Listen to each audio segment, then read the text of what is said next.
Tu t'es déjà senti trop petit pour être vraiment aimé? Trop abîmé, trop différent, trop loin, trop quelque chose? Et si je te disais que le verset le plus connu de la Bible répond exactement à ça? Ce verset, le voici. C'est Jean 3, 16, Louis II.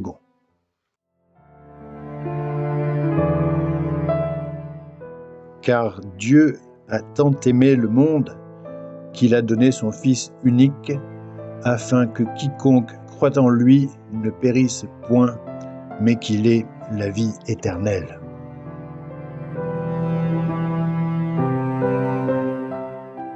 Quelques mots de contexte. On est en pleine nuit, peu avant Pâques.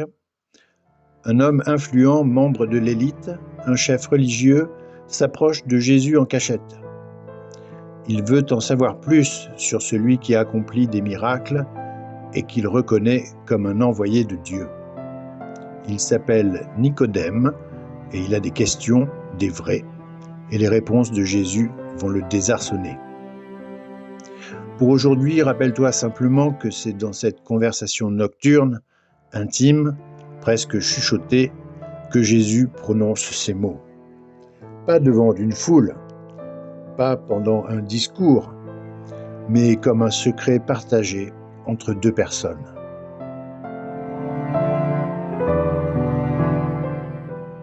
Ce verset, on l'appelle parfois l'évangile en miniature. Je vais parler ici de la première partie du verset.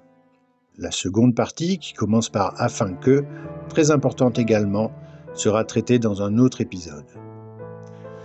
Le verset ne dit pas « Dieu a aimé ceux qui méritaient ».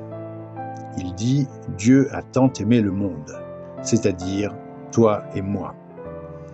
Nous, avec nos ratés, nos doutes, les jours où on ne se supporte plus nous-mêmes.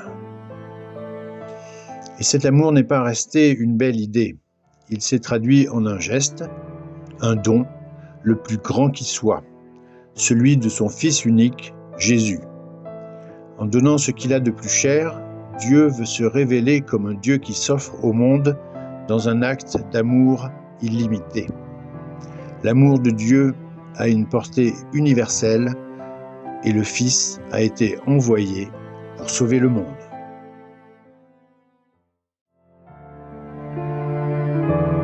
Alors voilà le défi pour aujourd'hui.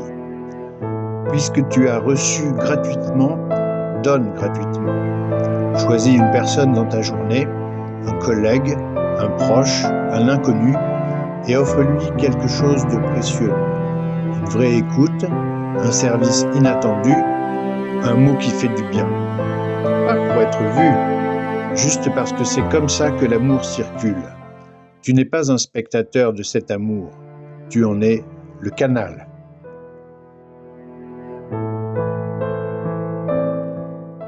Avance aujourd'hui en sachant que tu es aimé. Non pas aimé si tu réussis, non pas aimé à condition que tu t'améliores, mais aimé maintenant, tel que tu es. Dieu a tant aimé.